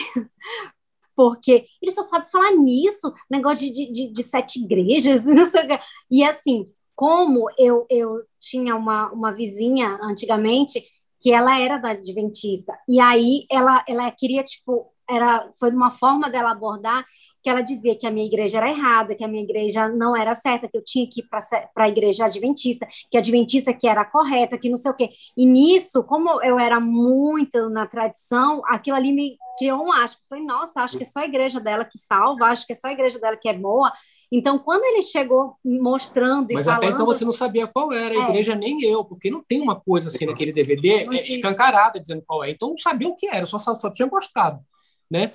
E eu fiquei procurando um erro de português no Luiz Gonçalves, eu doido para criticar ele fazendo tudo correto, de uma forma simples, e eu fui me encantando com aquilo. Imagina, o estudante de Direito estava querendo achar erro em tudo, e eu não achei nada, eu fiquei encantado com aquilo. Passou o tempo, aquilo acalmou, ficou ali. Ninguém me deu muita moral aqui em casa, com as 7 igrejas, com tudo mais, e ficou tudo mais. Quando aconteceu o episódio com meu pai, que eu saí batendo de porta em porta, eu fui a todos, não a todas, mas a maior parte das igrejas evangélicas eu fui. Eu vi tudo acontecer. Eu vi gente caindo no chão, eu vi gente pegando santo, eu vi gente vomitando, cuspindo, dando dinheiro, recebendo bênção, eu vi tudo. Eu fiz uma viagem, uma Disney eu fiz. Eu vi tudo. Fui, inclusive, em outras... Eu falava com minha mãe, eu vou em tal igreja. Não vai, porque ali é perigoso. Eu vou, mãe, porque eu estou orando. Eu falei, Senhor, me mostra uma igreja, porque eu preciso aprender de ti. Eu quero saber ler daquele jeito que eu vi o pastor Silas lendo lá. Quero aprender. E, dado momento, eu lembrei desse DVD e fui conhecer a igreja. Aí eu descobri, acho que encontro uma igreja, com alguma coisa assim, que tinha uma igreja atrás da minha casa. Não, mas antes disso, você estava em São Paulo e estava mudando de canal, e aí ele encontrou o Luiz Gonçalves falando. Foi bem lembrado. Eu tinha ido a São Paulo ver meu pai. Na verdade, para mim, eu fui me despedir dele. Porque, enfim. E aí eu tô no quarto e todo mundo falando, vamos rezar, vamos rezar. Eu falei, vamos fazer o seguinte, hoje a gente não vai rezar. Hoje a gente vai orar. A gente não vai fazer nada de repetição aqui. A gente vai orar, porque eu aprendi umas coisas lá, nessas igrejas que eu tô indo, que é muito mais legal. Você fala com Deus uma coisa muito mais pessoal do que ficar repetindo. Vamos fazer assim só hoje? Aí todo mundo, mas que saco, a gente quer rezar. Por mim. Aí tá bom. Aí convenci a família, a gente fez a oração nesse dia e fui pro quarto. Eu não sabia de onde era o Luiz Gonçalves. E aí eu, zapeando os canais, quando eu achei ele falando naquela televisão, eu me abracei com aquela televisão. Falei, onde é esse canal? Quem é esse cara? Onde ele tá? Porque eu achei ele, depois de anos, eu encontrei ele. Aí ele falou, procura uma igreja adventista. Eu falei, igreja adventista. Igreja adventista. Não sabia nem que era uma igreja, para mim era uma seita. Igreja adventista, o 7º dia. Eu me lembrava de como é? Missa do 7º dia, só vinha isso na minha cabeça, Adventista, 7º dia, missa, para mim isso era uma seita de pessoas estranhas, que só era, não sei. Aí eu falei, engraçado, aí eu liguei para ela, né, eu falei, amor, tem uma igreja dessa atrás de casa, bora um dia lá pra gente ver como é. Ela falou, essa igreja eu não entro não. Eu falei, mas por quê? Essa igreja é aquela igreja da minha amiga, que é chata pra caramba, que fala que é tudo errado, que eu tô errado, que eu tô no inferno, que não sei o quê, que eu não vou ser salvo, blá, blá, blá. Eu falei, mas não é possível. A tua amiga fala isso, mas o Luiz Gonçalves fala com uma suavidade. Eu preciso entrar aí. Eu preciso entrar aí. E foi aí que a gente entrou. Eu já vinha estudando muito a Bíblia, direto, já vinha para cá e ela nervosa, porque toda vez que falava comigo, eu só falava de assuntos bíblicos. Lá no hotel que eu trabalhava, que era do meu pai, eu iniciava o trabalho às 7 da manhã, com a Novo Tempo ligada, e só ia o dia inteiro a Novo Tempo ligada. O dia inteiro. Eu assistia toda a programação, eu sabia de tudo, a minha Bíblia começou a ficar riscada, toda, eu trabalhava com o olho no peixe e outro no gato. E eu fiquei 1 ano e meio assistindo a Novo Tempo de manhã, de tarde, de noite e, quiçá, de madrugada. Então, foi o momento que eu falei, parece que Deus me separou, minha filha estava para nascer em Belém, meus pais em São Paulo e eu sozinho em Macapá, na Novo Tempo, o tempo inteiro. Aí, o que ele fazia? Chegava à noite, ele me ligava e começávamos a estudar. Ele, olha, eu vi essa parte na Bíblia que foi bem bacana, e começou a estudar eu e ele, né?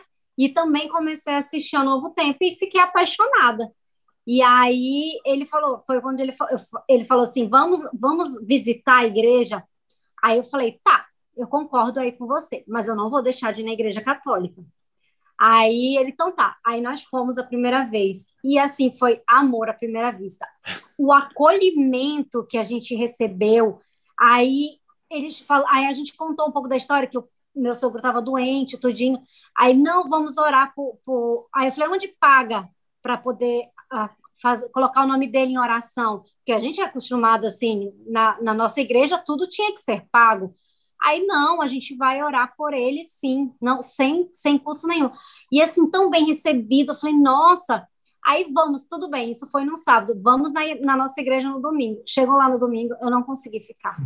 Eu cheguei na igreja, eu peguei o folhetinho, né, aí eu peguei uma caneta e comecei a marcar. Alma imortal, alma imortal, alma imortal. Moça, lembra do nosso estudo? Olha, alma imortal, alma morre, tá errado isso aqui. Aí comecei a falar isso no meio da igreja, mostrando para ela o estudo. Marquei todo o livrinho e falei para ela. Falei, amor, não dá mais. Não é que não dê, é que não dá. Tá muito contrário o negócio aqui. Entendeu? E foi ficando assim. E eu falei assim, eu quero me batizar. Quero me batizar. Só que eu tinha um pastor em Macapá, que eu não sei qual é a denominação dele, que ele me convencia de que ele falava com Deus. E eu acreditava. Eu estava dividido entre lá e aqui. toda vez que eu fazia um sacrifício muito grande de negar a pornografia, de negar todos os meus desejos carnais, eu corria com esse pastor, porque ele orava em línguas, e para mim aquela oração ele falava com Deus, porque ele falava assim, eu falo direto com ele. E aí ele olhava na minha frente, e começava a fazer aquilo, eu falava, meu Deus, o que ele está dizendo? O que Deus está falando de mim? Eu batia na porta dele.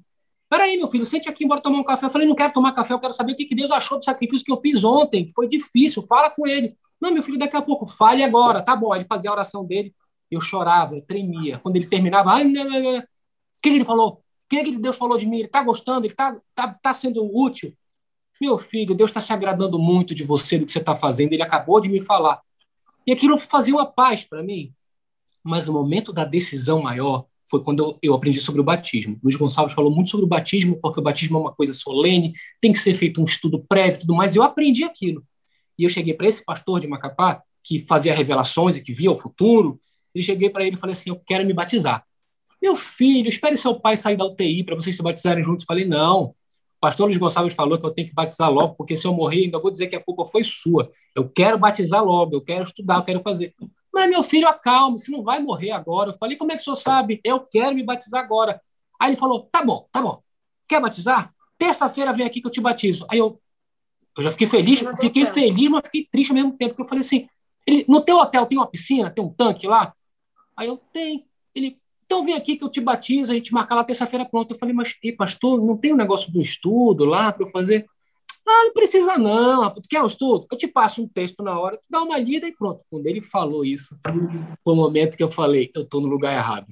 E eu vim para Belém, fiz um estudo, assim, rápido, porque meu filho estava para nascer. E a gente já tinha uma base, né, por estar vindo, assistindo a Novo Tempo. Então, e a gente se batizou aqui, com a minha filha na barriga, dias depois ela nasceu. Mas o momento da decisão foi esse. Ele quebrou. Eu me senti aquela menina que vai fazer 15 anos, que tem a festa, que está cheio de pompas, e alguém vai falar assim, faz não, rapaz, faz um bolinho ali, bate parabéns e pronto. Quando ele falou isso, eu agradeci tanto a Deus que eu ia me batizar ali, entendeu? Porque essas igrejas, elas são muito apelativas, chamativas, e você se emociona, são louvores, né? Que você grita, você chora. E eu achava, a princípio, a igreja adventista é uma igreja muito calma, muito tranquila, pessoas muito serenas. Eu falei, meu Deus, será que eles também falam com Deus como esse pastor? Eu fiquei naquele diálogo, entendeu? Que história fantástica essa de vocês. Maravilhoso. Nós temos já que ir partindo para o final, mas eu queria fazer agora uma pergunta bem prática para vocês, porque muitas pessoas que estão nos ouvindo talvez estejam vivendo um problema semelhante, e assim, ao ouvir essa história bonita, dá a aparência de que foi fácil vencer isso. Foi tomar uma decisão, tal. Então, eu vou concentrar minha pergunta, que pode até ser dividida em duas. Foi fácil ou foi muito difícil vencer isso? Essa luta acabou ou essa luta continua de vigilância, de cuidado? Como é isso? Eu quero acrescentar um pedacinho também, Cláudio, se você me permite, pastor. Já coloca para nós, então, também, né? Que conselho você daria aí para as pessoas que estão ouvindo a gente, que porventura possa estar passando pelo mesmo dilema de vocês, tá? Bom, primeira coisa, o conselho, eu diria, é sinceridade. Você tem que ser sincero consigo próprio. Você não pode esconder isso de si, porque o maior erro é esse, a gente esconde, a gente acha que a gente não está com problemas. Se você está se dedicando muito tempo a essa prática, se você está vendo aquilo, a gente não precisa disso. Eu descobri um sexo muito mais prazeroso depois que eu terminei a pornografia. Olha esse contrassenso. Eu assisti aquilo para ter um maior desempenho e para fazer bonito, e eu descobri um sexo real somente quando eu parei de assistir. Você começa a dar valor nos pequenos detalhes, no toque da pessoa, na pessoa, na essência. Ali somos seres mecânicos. A gente quer competir em tamanho, em velocidade, em altura, em tudo.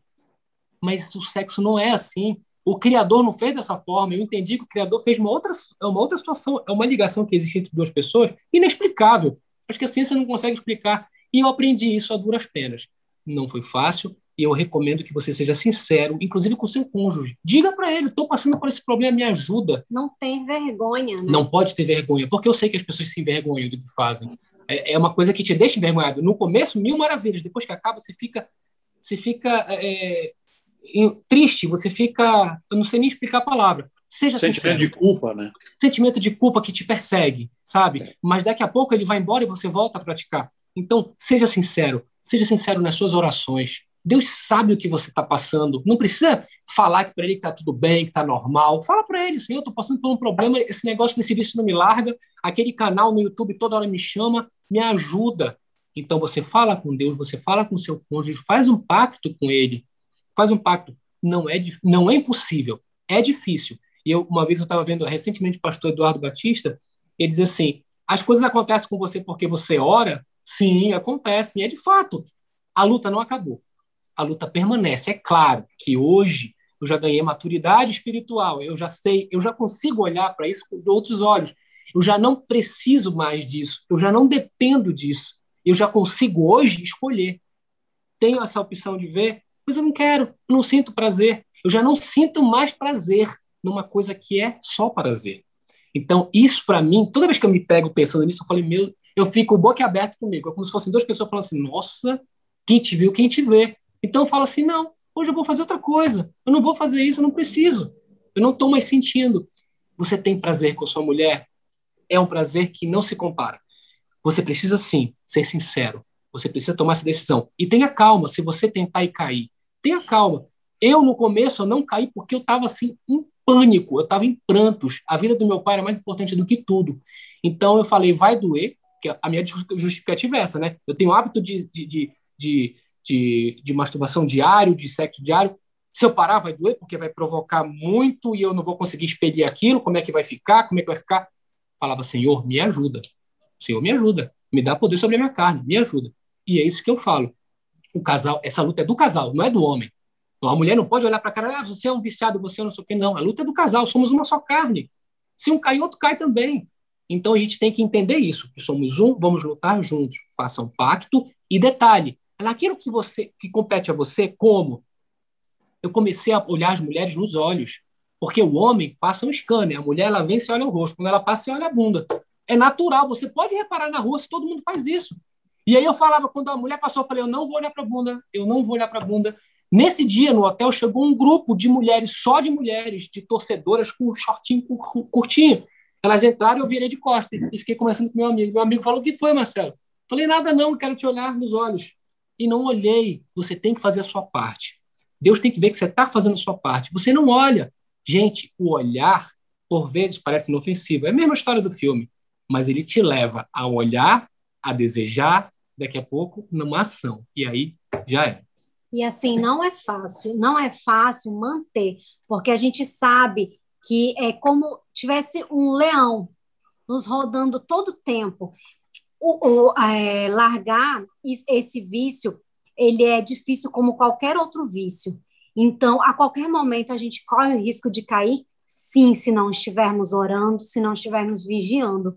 Então, tem que sempre estar atento à sedução que vem do mundo, o diabo ali te rondando, querendo te seduzir de alguma forma, mostrando que certas coisas não vai te levar, porque você pensa, não, eu sou forte, eu não vou conseguir, eu não vou resistir. Mas ele vem de alguma forma te seduzindo que consegue. Por isso que o casal é muito importante se ajudar nesse momento, né? Abrir os olhos quando um está caindo, quando o outro, e juntos decidir vencer. E é como eu falo, aceitar que isso é um vício, e não ter vergonha de pedir ajuda, porque muitos homens, eles sentem vergonha, né, acham que, tocar no assunto, tipo, às vezes a mulher, né, meu relacionamento, porque muitas vezes as pessoas olham um relacionamento pelas redes sociais ou qualquer tipo de outro, idealizam que aquele relacionamento é perfeito e não sabe por trás o que acontece. E aí o primeiro o primeiro ponto é reconhecer esse erro e juntos buscarem ajuda. E dever de casa, os homens vão me odiar agora, mas eu repito, tirem as senhas dos celulares de vocês, dividam isso com suas esposas, porque isso vai fazer você pensar duas vezes, porque a tentação vem dali. Teu aparelhinho de telefone, tuas redes sociais, aquilo ali é um chamariz de coisas ruins. Podem vir coisas boas, mas podem vir coisas péssimas. E por ali começa muita traição. Então, no momento que você tiver aquilo ali aberto, quando a tua esposa pega o teu celular, tu faz um teste. Minha esposa pegou o celular, tá mexendo. Se você tá tranquilo, tá tudo certo. Se teu coração acelerou, opa, sinal vermelho, alguma coisa você está precisando mudar. Faz esse teste, eu sei que os homens vão me odiar agora, mas eu preciso falar. Acho que eles vão te amar, viu? Vamos ver, uma dica muito preciosa, acho que é muito importante. Muita gente vai apreciar muito e vai usar essa dica aí, tenho certeza que vai fazer bem para muita gente. Amém. Pastor Cláudio. Amigo, foi maravilhoso poder conversar com vocês, ouvir a experiência, com tanta desenvoltura, e essa abertura de vocês, com certeza, vai ajudar muita gente que não tem coragem de nem perguntar o que fazer numa situação dessa, né? Então, nossa gratidão imensa a vocês por expor a vida privada de vocês numa tentativa de usar isso como uma ferramenta de auxílio para muita gente que pode estar sofrendo a mesma coisa. E vocês falaram coisas preciosas, práticas, que com certeza desmistifica o tema e mostra a realidade, a gravidade. Então, muito obrigado. Deus continue abençoando o casamento de vocês e vocês sendo luz, usando a experiência passada para ajudar pessoas a vencerem como vocês venceram, em nome de Jesus. Muito obrigado. Amém. É isso aí. O canal da família fica por aqui, né? Muito agradecido pela participação do casal aqui, doutor Marcelo, né, a Gislaine, um casal assim muito abençoado, né? E Deus está operando aí milagres extraordinários na vida deles. Pode fazer um milagre também na sua. Que Deus te abençoe e te guarde. A gente que agradece o convite e a gente quer reiterar aqui que a gente está sempre aberto para todos aqueles que estão assistindo, que se sentirem à vontade, quiserem trocar uma ideia com a gente, né? A gente está aqui à disposição, porque a nossa vida hoje é para servir ao Pai. Então, o que vocês precisarem se relacionar, se a gente puder ajudar, a gente está aqui. A gente vai colocar o contato de vocês, então, de alguma forma, aí para o pessoal poder entrar em contato com vocês, tá ok? Tá ótimo. Tudo bem.